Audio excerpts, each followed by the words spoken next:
आमचे म्युझिक की शानदार प्रस्तुती बाबा के कृपा है तो समय गो मिलतोगे। बाबा के कृपा है तो समय गो मिलतोगे। जय है मटेश्वर धाम दूल्हा पढ़ल का मिलतोगे। बड़ा कहा मिलतोगे।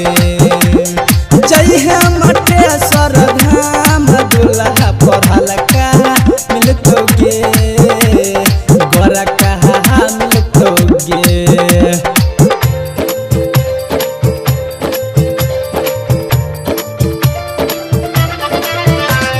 जय है मटेश्वर धाम दूल्हा पढ़ल का मिलतोगे।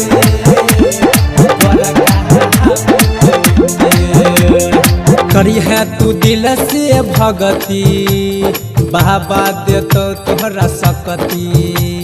यह लगन में खिंचबे ऐसा न करी है भगती। करी है तू दिल से भगती बाबा दे तो तोहरा सकती। बाबा दे तो तोहरा सकती।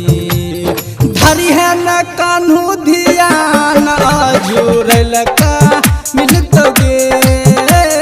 धरी है न कान्हू ध्यान अजूरल का मिलतोगे। जय है मटेश्वर धाम दूल्हा पढ़ल का मिलतोगे। गोरा कहा मिलतोगे। जय है मटेश्वर धाम दूल्हा पढ़ल का मिलतोगे। बड़ा कहा मिलतोगे। रिकॉर्डिंग बाय गुड्डू छला बिहारी।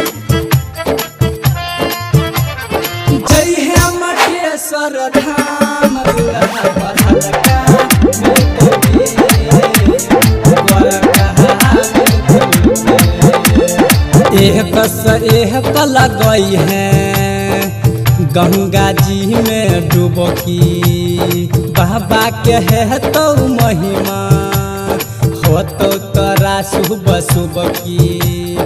एक लगई है गंगा जी में डुबकी।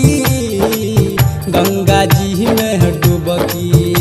सोमवारी तू करी है एक महीना नौकरी है लका मिलतोगे।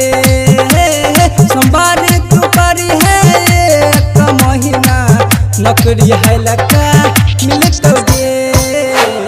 जय है मटेश्वर धाम दूल्हा पढ़ल का मिलतोगे। बड़ा कहा मिलतोगे। जय है मटेश्वर धाम दूल्हा पढ़ल का मिलतोगे। बड़ा कहा मिलतोगे।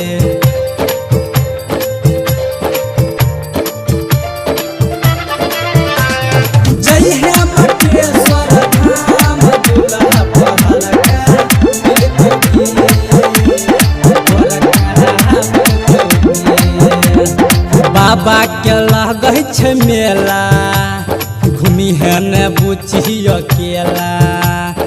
उदय रतहा न कहिला बाबा के असली चेला।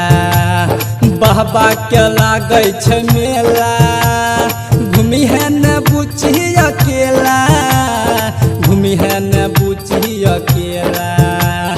विकास निशु के ऐसन धरल का मिलतोगे। दिनकर राहुल ऐसन सरल का मिलतोगे।